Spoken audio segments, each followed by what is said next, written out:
Okay, today I'm going to be showing you the troubleshooting steps for fixing a non-working horn on a 1990 Nissan 240SX. This will be the same on any 240 89 to 94, I believe. It might be a little different, but it's all the ones I've seen basically the same. So this car, since I've had it, the horn doesn't work. It doesn't do anything when you press it. So I decided to dig into it today after wanting to use the horn the other day, and I'll show you the steps here. Alright, so the very first thing you want to check is the fuse for the horn. First thing you check. It's a 10 amp fuse on under the fuse box right behind the battery. Obviously this is just flopping here right now just so I show you where it is. And the fuse is going to be, according to that, on the right, the middle one, on the very far right. So we'll take a look here. There's that guy there. So I'm going to go ahead, pull it out and just do a visual inspection. Right here you can see it's good. We can also do a voltage check on both sides of the fuse to verify. So I will do that right now. I've got my multimeter set to DC 12 volts here.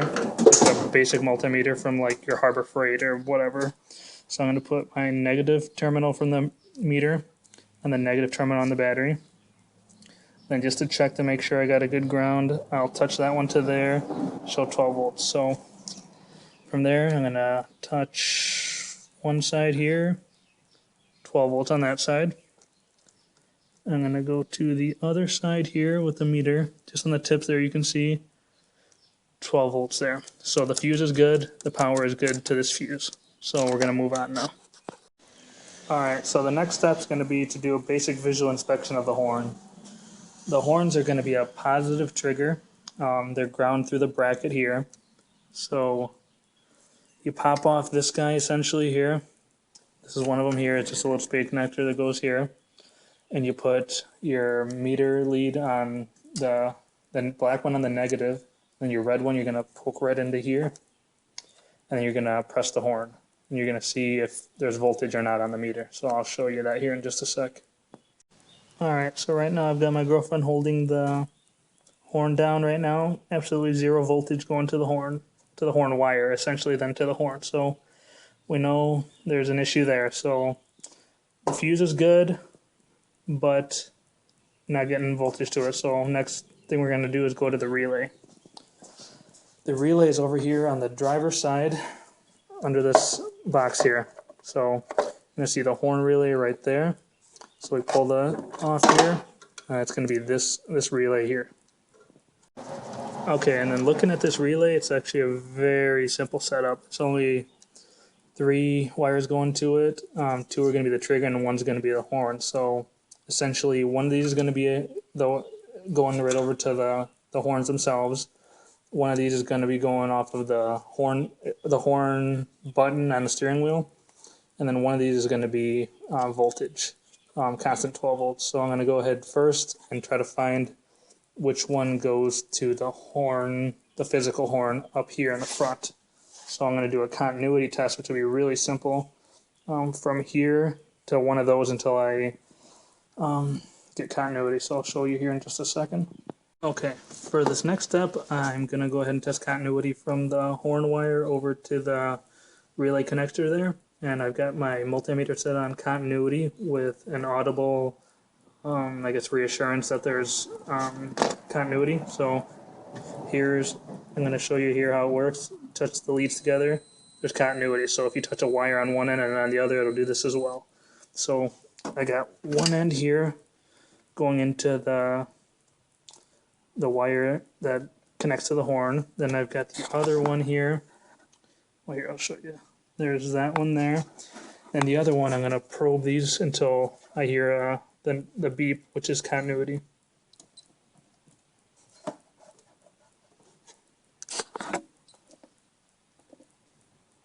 I'm hearing it right now. Not sure if you can hear it. There you go. My leads are a little messed up here, but you can see it here. So the one going to the horn is this guy here. So that one is fine. So the next thing I'm going to do is try to find which one triggers off of the horn switch in the vehicle. And for that, I know it's a negative trigger because when I did the remote start, I tested it up there. If you watch my remote start video, you'll see how to test the horn there in one, I believe, part 2 of that video. So yeah, watch that if you're curious on how to find that out. But right now I'm going to put my multimeter lead, going to put it back to 12 volts DC, and then connect the black lead to one of these two here, and then the red lead to power, and I'm going to have somebody press the horn and see which one of those wires gives me a negative trigger when pressing the horn switch. Okay, so right now I've got my multimeter set up for testing a negative trigger, so I put 12 volts DC. You can see here I got the positive one here to the positive on the battery there, and my black lead here, I'm going to go ahead and it's going to be one of these two, so it's either going to be that one or this one. So I'm going to first try the bottom one here, and then I'm going to have somebody press the horn and see how it goes. Okay, can you press the horn, please? Okay, the horn's being pressed right now, so it's a good indication that isn't the wire. So I'm going to go to the next one, which is this guy here. Okay. So you can see which one I've got in on the top right one there. And then right now it looks like she's holding the horn. Can you let it go? And then press it? Okay, so we got our negative horn wire there. Okay, so here at this point we basically got it pretty well narrowed down. The one wire there goes straight over here to the horn. The other one here is our trigger wire from the horn switch. So that leaves us with this bottom one here should be 12 volts. So I'm going to go ahead and test that right now. I'm going to guess, since my horn isn't working, that's not going to be have 12 volts there. That should be a 12 volt constant. So we'll see. Okay, so here's just to show you how I've got my meter set up. 12 volts DC. Negative going to the negative on the battery. Red lead here going to that bottom one there, which should be reading 12 volts. It is not reading 12 volts, so that basically narrows down our problem. This relay isn't going to click unless it sees a positive and a negative, and it's getting only one of the two right now, so it's not going to work. In essence, that's why my horn isn't working. So basically I got to narrow down why that isn't getting 12 volts. That particular 12 volts is fed from the fuse over there. Fuse over there we tested just fine on both sides, so there isn't a wiring problem with that fuse. So essentially what I've narrowed down here is somewhere that wire runs over to this relay, it's broken there somewhere. So first thing I'm going to do is flip this relay box over, take the bottom cover off, take a look on the bottom, see if there's any obvious broken wire there. If there isn't, then I'll have to see how I go about it. Not really sure yet. Okay, so I'm going to see if I can take off the bottom cover there to take a look under it to see if maybe the wire is just broken right there. If it is, that'd be great. I could easily fix that.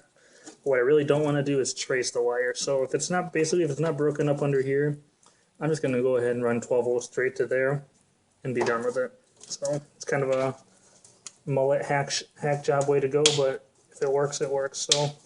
So there's a couple of little clips here holding the bottom of it on, so I'll pop those off.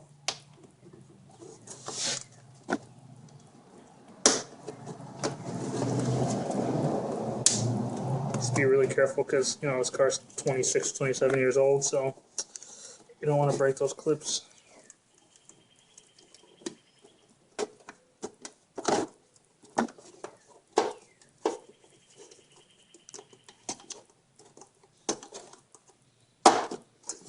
Alrighty, so here we go underneath, and looks like, not sure how well you can see that, but this wire here, this green and black or black and green one here is the one that should be getting 12 volts, which isn't.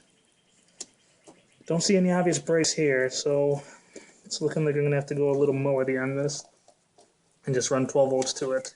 Since there's a bunch of other relays here, I'm going to see if any of these have constant 12 volts, and if they do, I'm just going to clip it here, run it over to there, be done with it. Alright, so I did a little bit of probing here, and I found one that is... Oh, I found a relay first off that's not going to be used. It's going to be this air conditioning one here because this vehicle already had the air conditioning removed. So this relay here, the brown one here, if you look on the back of it, if you probe this big, either brown and white or black and white, I'm not sure, you'll see here that it has 12 volts constant, which is what we want for this guy over here. So what I'm going to do here is basically clip this guy here, the black and green or green and black one here, and jump it over to there. I know there's not going to be an issue there because the air conditioning doesn't work, so I don't have to worry about drawing too much current or anything like that because air conditioning, this relay is never going to be used. You know, not anytime soon at least. So what I'm going to do now is clip this guy here and go over to there, run it over to here, put the relay in, test it. It should work. I'm very confident it's going to work.